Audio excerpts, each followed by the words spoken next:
It's Felicity from GetYourRockOut here with a couple of the guys from Absolva. How are you doing today? Very well, thank you. Thanks. Good. You guys are playing a bit later on. Are you looking forward to it? Yeah, very much so, yeah. Fantastic. Any pre-show nerves kicked in yet, or are you just about okay? No, we're going to be in here for another 100 hours and then and then go play some music. Fantastic. Now, Absolva, for those who haven't heard much about you, you were formed from what used to be Fury UK. You played here last with Fury UK. Yeah. I mean, so much has happened since then. Are you happier about where Absolva are now than where that band were then, if that makes sense? Oh, that's a complicated question. Can you cope with all of that? I think a lot has happened in a shorter space of time with Absolva than I think we've actually jumped forward, quite a bit. Probably off the back of, where Fury UK ended up successfully wise. So we got the chance to, skip a lot of that early, uphill struggle, if you will. So it's only been 8 months since we did our first show. So for what we've actually achieved in that 8 months, we're really, really happy. And what seemed like quite a traumatic position we were in sort of like last year has actually worked out for everybody's advantage. I think I think I am happy. I'm more happier where I am now than I was. Good answer. Is a big thumb. And how does it feel for you stepping into the shoes of somebody who's just left to play with Iced Earth? I don't really see it as stepping into his shoes, to be honest. I saw it as a whole different band. Like I said to Chris, if he came up and he was replacing the bass player in Fury UK, I wouldn't have done it. Oh, really? Because I really like Fury UK. That's not me saying I dislike what they were doing, but I couldn't fill his brothers and bandmates' shoes all in one. I wouldn't have felt comfortable doing it. So new project, and with sort of the level that the label and Fury UK were at the time, it was a great opportunity for me. So. And have fans been really supportive of you? Yeah, they've sort of welcomed me with open arms. No one's. People have resisted drawing too many comparisons, probably to the benefit of me. But yeah, no, they've been really supportive and supportive of the new project as well. So quite a lot of crossover fans. And you've done so much in such a short space of time. Tell us all about the debut album. Flames of Justice, put together again very quickly. I think that's an understatement, really. I mean, a lot of the songs we were just talking about this before. A lot of the songs were put together, before the actual band was formed.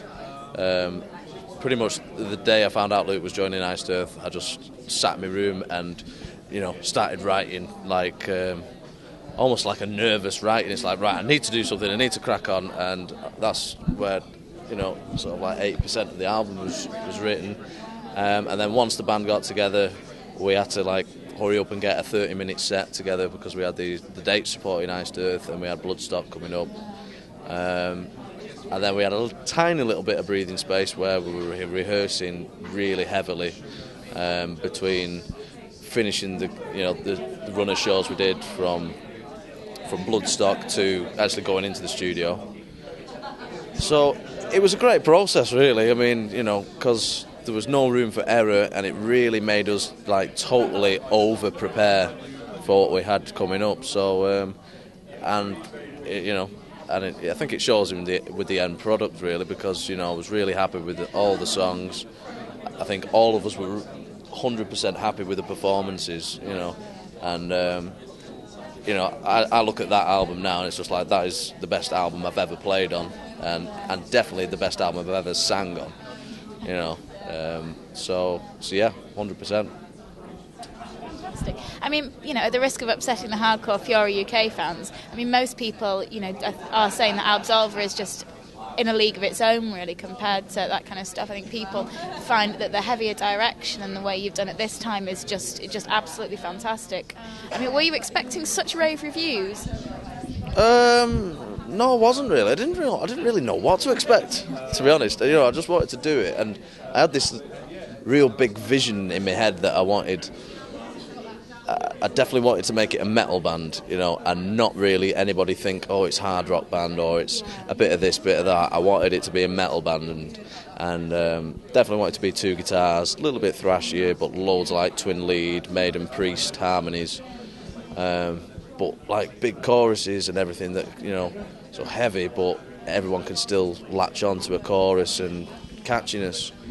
So yeah, I didn't really know what to expect, you know, I just knew what I wanted to do. So for all the Fury UK fans to sort of latch on to this, and there's a lot of new fans that probably didn't like Fury UK or never heard of Fury UK, that suddenly discovered Absolva and it's their cup of tea. So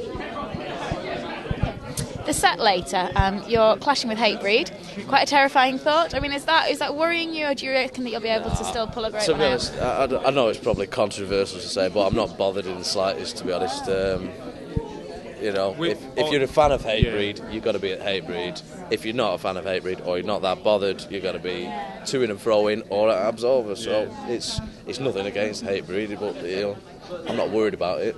I'd probably be more concerned if they were closer in style to us, where it's kind of different ends of the metal spectrum. So if you like new metal and that sort of thing, you've definitely got to be at Hatebreed. And then if it's a bit like more our old school, drummer, you'll be over with us. Yeah, that's it. Our drummer would rather be watching Hatebreed than playing the gig. So there you go. Just going to see him legging it off stage halfway through, going, I can't take it anymore. Yeah. Bless him. I can see that happening, actually, nipping out between songs and being like, you know, like guitar solos. We might not notice, so if you just stick a massive guitar solo in there, give him time to catch like 3 minutes of their set.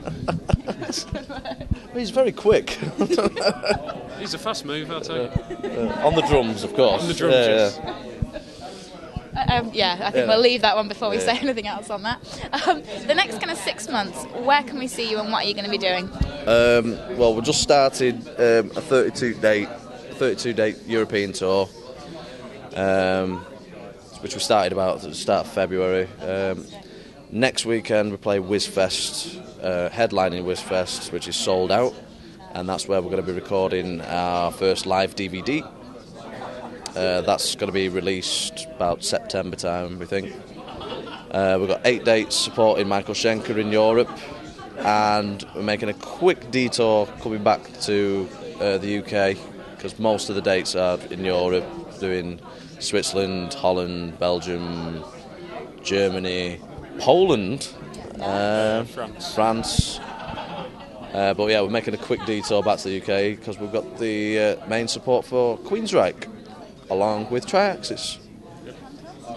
So just stupid amounts to look forward to then. I mean, it seems as though everything is moving really fast, and so I'm sure that we'll look forward to seeing you on, you know, some pretty big tours and some pretty big gigs soon. Absolutely. Yeah, and thank you so much for chatting to us today. Thank you. So brilliant. Enjoy the rest of your weekend, and we will speak to you soon. And you, happy anniversary. Thank you.